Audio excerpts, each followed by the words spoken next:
Trail na pudta, likay na pudta sugo sa asawa. Daghan dagitag mga bisita karon no. Gikan pa ni sila Midsayap North Cotabato. Unya kaning isa ka team kay gikan pag Kidapawan. Grabe ka mga power, puros nakakilis 140 tanan. Pero mas power gyud ning atong isa ka bisita o gibisik ra ruta o gisiyo sa yawan ra. Pero natingalan ko pag abot sa unahan, nawa ra kalit ni suksok man ni aning katubhan.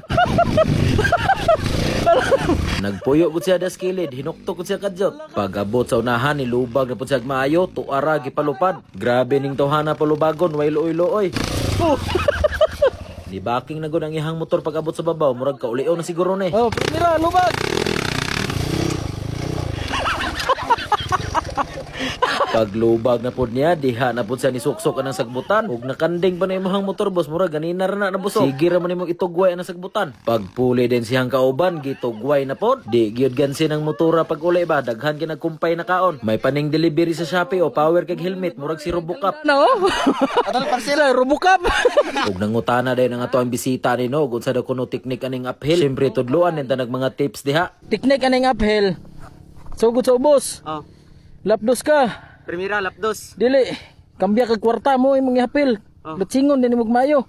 Kwarta Kambya kundi kwarta? kinta. Tinta. Yeah. La, alagi palubar.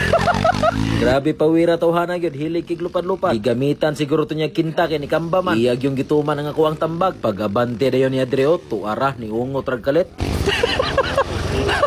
Grabe na yung sakita sa ko ang kilid kinatawa ni. Ako dayon ni siyang gipangutana og nakatry na ba ni siyang trail sa una. Pastilan mo pamaday pagtuon niya. Ikaduha pa daw niyang trail. Bantog dahil sige ra kaligid. Nagkatawa gyapon ko ning Robocop po akong gisundan. Kabalong perting law mas pangpang sige man niyang tan-awon. Munang mahadlok hinuon sa gagi. Tanawa ra gud og galingi. May gani kay wa siya na outbalance sa pikas. Impas na gyud. Naniguro gud sa gagi dito sa kilid. Ana gyud bahalag hinay basta sure. Daghan para ba kay kag i-deliver parcel karon. Guys, bago ang boss ni Yoyo, ritualan daw ni Dato. Ritualin dat, na manok nga puti, daghan riyo. Sus, naaram nini.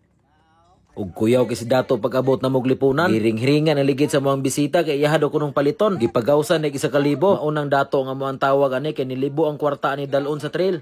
Tubil sa tadaan kay eskwela na pud taron. I-full tank tanidaan na to ang motor kay murag layo gud tag ruta karon. Awa unsa ka power ning Dato, wa nahurot og tubil ang gasolina kay nag-awas-awas na ihang tangke. Iyan lang kung gihatag ang sobra. Ana ko ka power.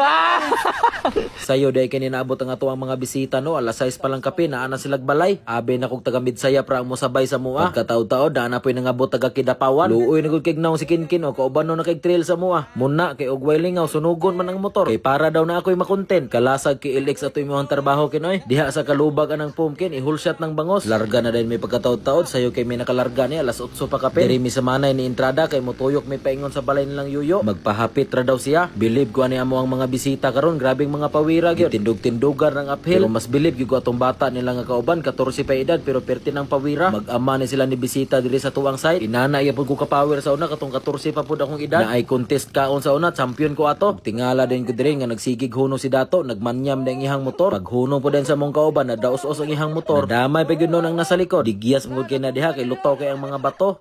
Nagmanya si 450 guys. Pag humag-ayo sa motor ni Dato, lubag na dahil may paingon sa San Roque. Kay naghulat na si Yoyo silahang balay. Igo gyud pag abot na mo, naplat ang ligid sa tuwang isa ka bisita. May gani kay naibaligya interior si Yoyo. Pag humagtaod sa ligid imbis palarga na unta me, naay nit sa kalit sa kuha mga bisita gikan sa San Miguel Maramag. Sabay daw sila sa mua. Mautong gipauna lang nako silang Yoyo og larga kay nibalik ko og balay. Kay luoy pud kayog di nako balik ko, naabot na ra ba. Duha ni sila kasakyanan ni Apas. Perti na gyud hinuna mong daghana. Maoning grupoha katong nga intro na to ganina. Ikaduha gyud ko nagbalik-balik og subida sa manay. Kay didto man pud nako sila gientrada. Ako dayon silang giignan ani nga paspasta kay may nang makaapasta nilang Yoyo. Perting paspasa gyud silang Yoyo pag abot na mo sila human nagpaniud to. Alangan nga nalangay gyud migmayo kay dalan pa lang nagsige nagkaligid ang isa. Maupam day pagsugod niya og trail giuban largo sa mua. Maunang naglisod gyud siya sa ruta. Iya gyud tanan nato ang intro karon. Grabeng pasalida gyud niya ganina. Sakit na gud kay akong kilid kinatawa. Pero sayang lang gyud kayo kay wa kay ko kasabay atong isa nato ka bisita. Gihulat-hulatan maguguni sila o kay basig mawala sila sa dalan. Nya sige pa gyud mighunong ani kay katong KMX ni nila nga kauban sige ka overheat taas manggod kini nga subida dire. Sige ra gud niya ligoon ang ihang radiator og tubig pero bukal-bukal lang gyapon. May pa ni si Robocop sundan o bahalag hinay basta kanunay. Subida na dayon ta paingon atong giplastaran nilang yoyo. May gali gigihulatan gid mi nila dito. Abi na ko gibiyaan namin lang dato ug abang-abang na pod mo sa tuwang part 2 anino. Naa na pod may bagong lasang nga gisulod. Nagbuhat na pod si dato og bagong dalan sa mapa. Ubay-ubay gyapon tag intro dito. Kaabot ra gyud tag ikansawan ni tag maayo ni yoyo. O gara kayo. Salig kay bago og bots. Ug gitagaan dayon tag sudan sa tuwang bisita kalderita nga kanding. Kubkob sa tadaan ay ha talubag.